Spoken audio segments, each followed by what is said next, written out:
Abantu beAmanskraal bathi sebaphila ngevalo njengoba nesibalo sababulewe ikholera sikhuphukele eshumini nekhomba. Ms. Mahlangu says that the TBC took the decision that the department must cancel the life SABC contract. What is your response to that?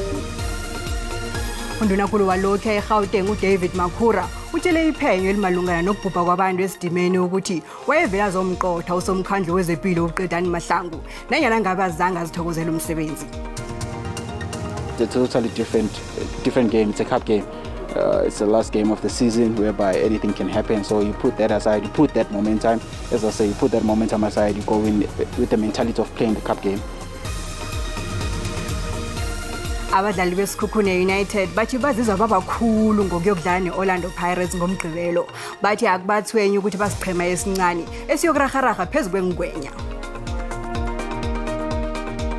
Thina na SABC News sidosela umtato nangabe unomhlala wendaba. Iindaba ukusiluma indlebe namkha indaba ezinthwenyako emphakathini wankeno. Ngasidosela umtato ku 011 714 6133 namkha usi-emailele ku news@sabc.co.za. SABC News phimbo lakho isijamele ayithatha ihlangothi.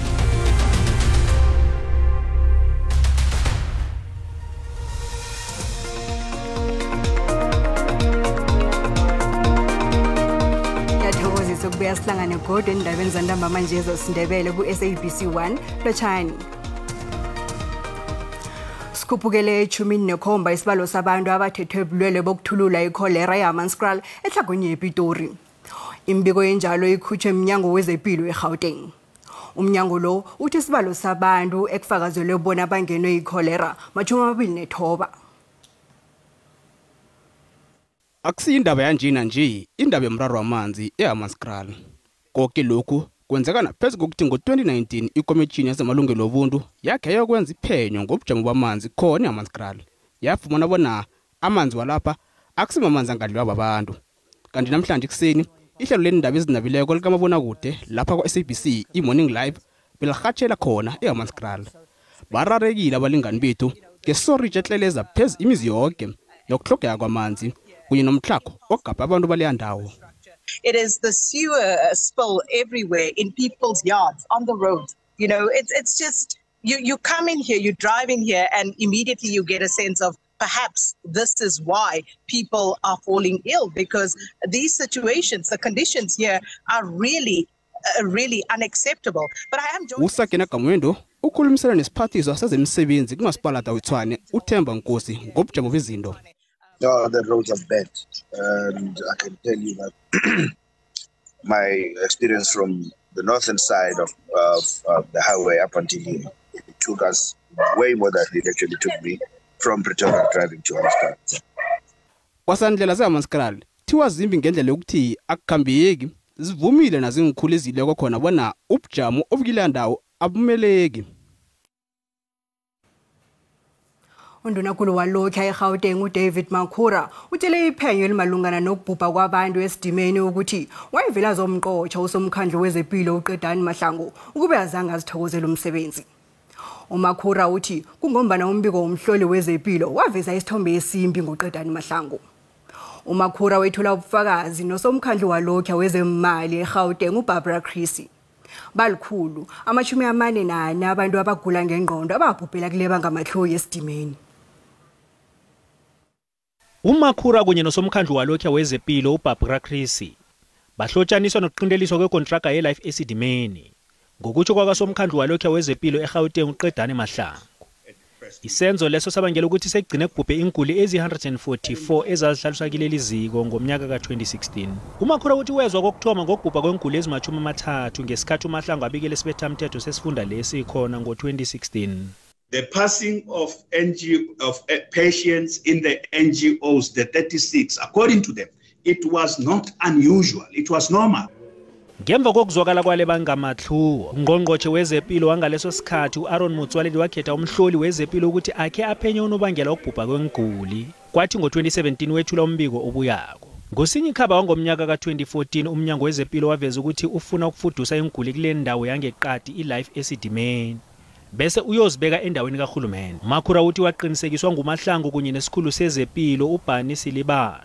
Kiloyo mhlangano umnyango wezempilo watshelwa ukuthi ungakhe wehlise izinga lokuhlogomela inguli. SABC says that in that very meeting of 26 November 2014, the SABC took the decision that the department must cancel the Life eSidimeni contract. Igqwetha likaSomkhandlu wezempilo lithi ayizwakali ihlathululo kaMakhura ngendaba le. If it was never mentioned, how does it find its way into these alleged minutes? Have you any possible explanation? So it's on your own version, it was never mentioned. By the department, my lady, through you, I have explained that so a department would present it will make its presentation, and there would be issues. An issue like this would be some of the issues that would affect the work that is done, not just by that department. And the reason here I am giving is because the industrialization, the issues of localization, is not just one thing that's dealt with by the Department of Health. Izolo uBarbara Krisi nabekathula ubufakazi uthe iminyango kahulumende yakhombela ukuphakanyiswa kwamahlelo okuphungula imali zawo. Bona babe ngaphasi kwegandeleleko lemisebenzi yabo. Ukulalelwa kwephenyo kusaragela phambili. Amagqwetha ajamela abasolo ecaleni likaThabo Beste batshele ikhotho ukuthi abasolo kufuze baphiwe ibheyili ngombana ngibo abahlogomela imndeni abo. Ukagisho Mururi olgqwetha elijamele uSinohe Matswara noTiyeho Makhotsa uthi umbuso kufuze uzwisise bona nakusetshenzwa ngesibawo sebheyili aqala ubujamo becala kodwa aqala ubujamo bomuntu osuke afake isibawo sebheyili. Umagistrate Mohlolo Khabisi bekafuna ukwazi umehluko phakathi komuntu oyibreadwinner nomuntu oyiprimary caregiver kwabo. Ubuze nokuthi kuba yini amagqwetha abalindele bekwabasegcineni ukuthi atsho bona abasolwa babantu abahlogomela imndeni nabo. Igqwetha lomsolo uSilo Mahloko umuntu othembekileko. Igqwetha uKagisho Mruri behlathulula bona indawo umntwana anikelwe umthetho bona ahlale kiyo ayimuka umuntu omhlogomelaka ilungelo lokumhlogomela. For this court to make a determination, it must take into account the entire evidence. It shouldn't confine itself merely to what the applicants have said under oath. Elinye igqwetha uMasilo Kwenane ukandelelele ukuthi umsola wesithandathu uMutanyane Masukela kufuze avulelwe ejele ngombana nguye yedwa ondla umndeni wakhe. Ukwenana utshele ikhotho bona njengombana umsola sekhotho umndeni wakhe uyahlaga. The affidavit of my client, he has absolutely written it that he's a breadwinner, and we would like this honorable court to look at it as it is. It says that Mr. Masukela is a breadwinner to his children. Ikhotho kaMagistrate yokwethula isahlulelo sesibawo sebhayili sabasola abahlanu ecaleni likaThabo Bester ngomvulo. uDr Nandipha Magudumana ufaka isibawo esihabekileko ekhotho eFreystata sokuthi achathululwe msinyazana yakhe indaba yokulalelwa ngelesihlanu.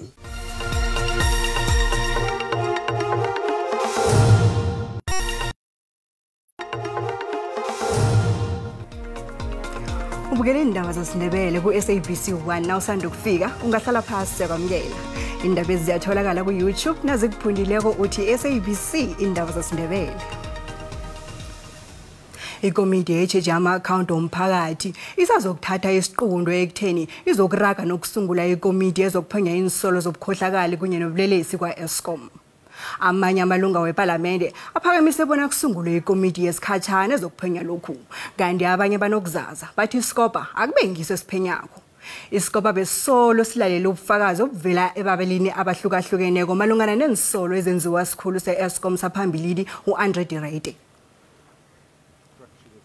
Nanyani isikhulu salokhu yasakwa Eskom uAndre Direte avethe insolo zokuthi iANC kunye nosopolitiko phezulu bazitapela kwa Eskom esitagini sendaba sangeqadi bekube kwakhathesi ubhalile ukukhupha igama laloyo muntu. Amanye amalungu eSkopa akhola bona kubudisi kwakhathesi ukwenza imphakamiso njengombana ahlogilwa zelipheleleko. I think there's still a number of people that we have to give them an opportunity and to interview in as far as the whole saga is concerned. Amanye amalungu aphakamise bona kusungula ikomiti esikhatshana ezokuphenya ngokungenelela insolo lezi. We haven't really got to a point where there's sufficient evidence and information to be able to make substantive recommendations in a report to the National Assembly. So I think that we're all in agreement that we need to look further. Nalawa bakholwa ukuthi nanyana ngisiphi isiqondo esithathwako uDireta kufuze athwese ukuziphendulela bamsola ngokuba nesandla enisolweni zobulelesi bangezelele ngokuthi ubhalelwe ukutshela iParliament ngokwenzeke Eskom kanti ukubhala kwakhe bona ahlolisiswe kunento kuyivezako. Criminal. 2, he failed in every aspect of leading Eskom. Now he is telling us that certain individuals were stealing out of Eskom. Wasn't he stealing himself? He failed to do what he was supposed to do. Why are we not laying criminal cases against him? Ikomiti le izokuthi ihlelo lamagama abantu elifuna ukuzwa kibo ngaphambi kokuthatha isiqondo. Ngelesihlanu ikomiti le iyokulalela umluleki kamengameli wezokuvikeleka uDokotela uSydney Mufamadi. Ekhasini lethu leFacebook sibuzile bona uthini umbono wakho ngokuragwa kwephenyo leScopa ngekulumo yomphathi walokho wakwa-Eskom uAndre Direde ethi kunengikhulu ze-ANC ebezihlomula ku-Eskom. Nakumbono wakho mbukeli uyalandela.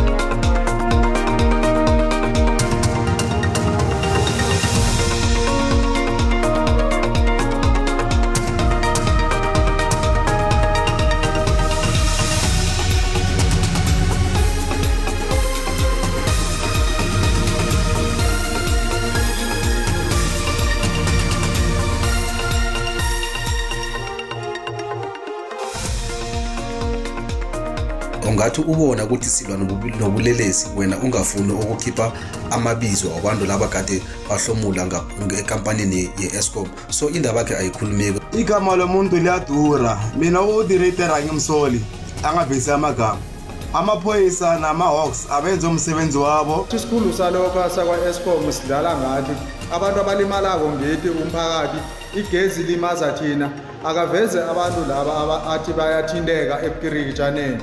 Akusiwo umbereko wakhe uDireta ukuphenya ukuthi ngibani okhwabanisako umbuso awuziphenyele wona. Nalezi inhlangano-ke eziyaye zithi zilwisana nenkohlakalo ey'fana no-AfriForum o-Suzman Foundation ziphi ngoba kumele ngabe zinikele enkantolo ziphoqa uDireta ukuthi akhiphe amagama labantu ekuthiwa bayathinteka kwinkohlakalo Eskom. Scopa asiragele phambili ANC kadidla imali and uDireta wala ngamagama ngoba naye bekadla kubukeka isilate kodwa naso iScopa ekuthenini siqale sithathe inqumo ngalokho ngoba kade uAndre Direta ayibeka indaba yokuthi abathile ku-ANC yibona ababe nomthelela walelo cheating. Sisombululo esikahle kakhulu kulendaba ukuthi kwamele ukuthi avetele amagama alabantu. Ivana ukuthiwe ngeke kuhlale kunje lizovela iqiniso.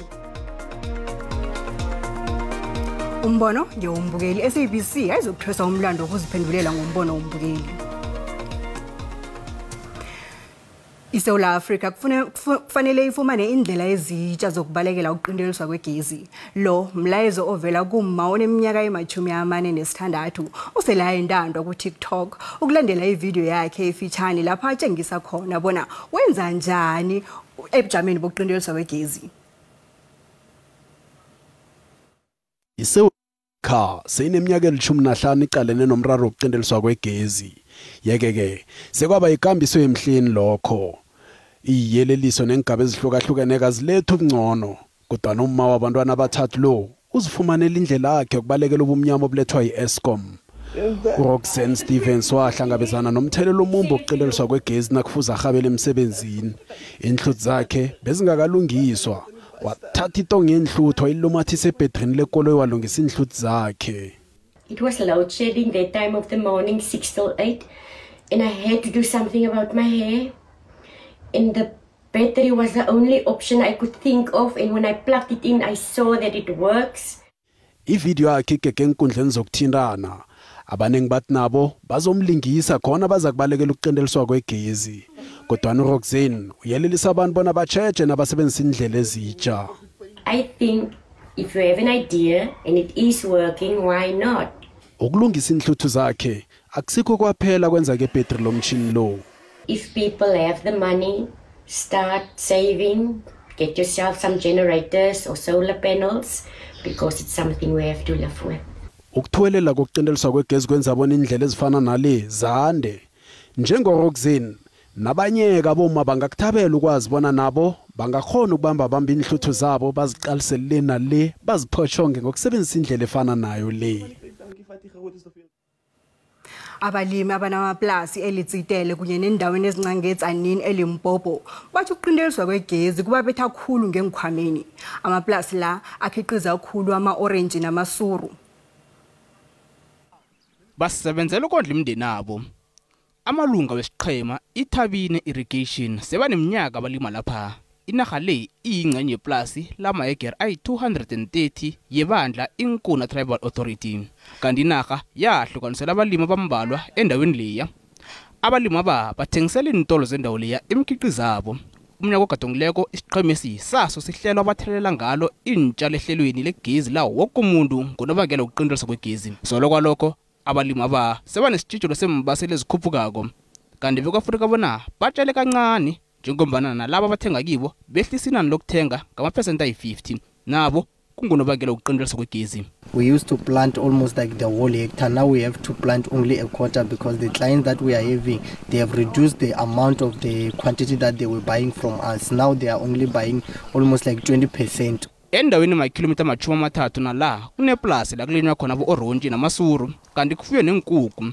Abalimi balapho nabo balila ngokulahlekelwa imali ngonobangela ukuqindeliswa kwegezi. Also fuel costs. We are supplied with generators all over. All our pump stations on generators. Our fuel costs goes up, so you have 2 extra costs that affects your farm. Abanye abalimi endaweni le nabo bathi ukuraga ukuqindeliswa kwegezi kuthikazisa kakhulu umsebenzi wabo. If we continue like this for a period of 3 days, I think it's gonna affect our business.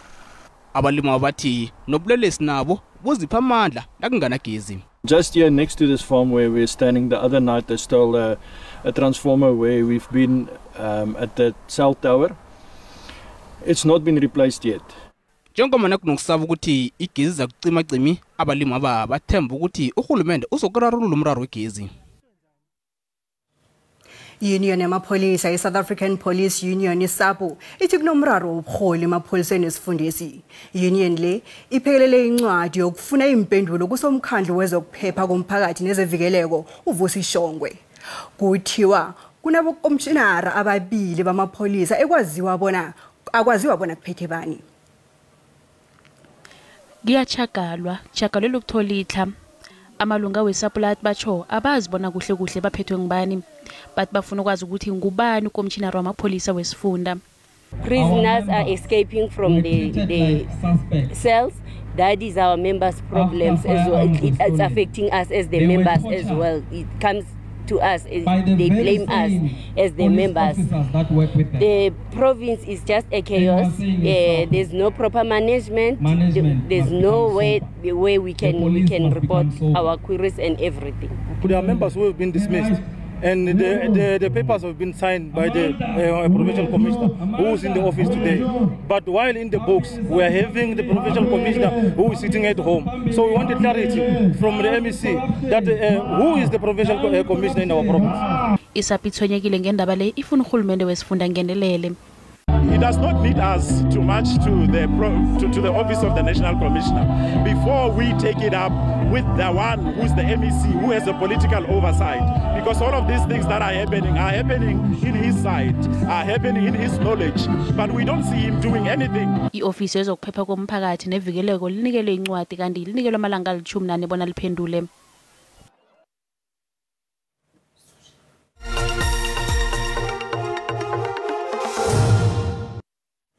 Ngezemali, iranda liqinile nalilinganiswa nezinye imali.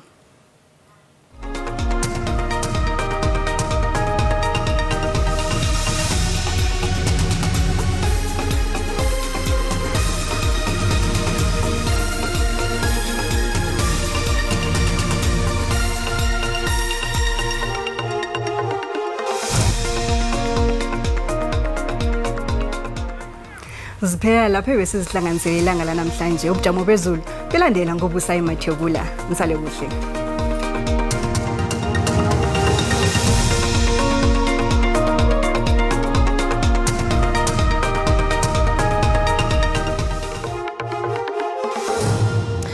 Lochane khaya ngelesithathu nabama sithokozile endabeni zephasa ke sicalele ubujamo bezulu ukuthi kunjani eSouth Africa sokuthoma lapha ngendaba namhlanje la sibona khona umoya nakhe uvelelwandle ufikela lapha eJingalanga Kapa uphekelela izudlwana bese ke iSouth Africa yonke sibona lapha inkomba zomoya kusasa izulu libanamandla eKapa lodumo kanti ke nawuthi uyangenelela nenaga sibona lapha liyancipha ngamathuba angaba 30%.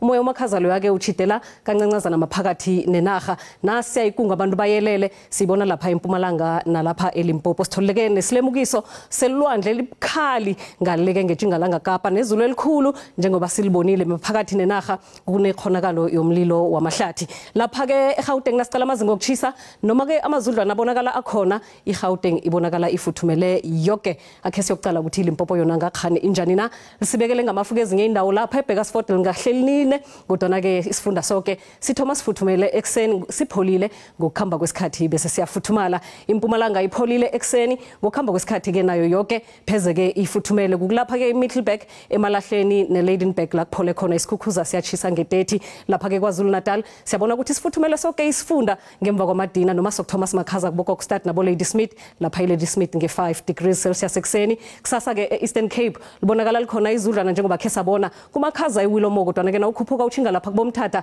lifuthumele nge28 maphakathi nenaga lapho eEastern Cape silibona lipholile ngeJingalanga Kapa kumakhaza khulu ke lapha kubo Cape Town nge14 nawuthi uyaqala naphakathi nenaga yangapho kumakhaza eNorthern Cape khona ke kubonakala ke lapha eSutherland kumakhaza khulu nawukhuphuka nesifunda siyathi sifuthumele lapha ke eKimberley nge28 sokucala eFreystata ukuthi yona injani lindeleke ukuthi kube nezulu kuphole nje nzasi nesifunda nawukhuphuka naso ke uchinga eTlagwini sithi ukufuthumala eKokstad nge27 kokugcina lapha ke eNorthwest nayo ke ibonakala isibekele ngamafu lithoma lifuthumele ngezinye indawo ekseni kumakhaza bese ngokukhamba kwesikhathi kufuthumele sithembe ukuthi abantu bazabane namba emnandi sibonane kodwa ngokuzako tido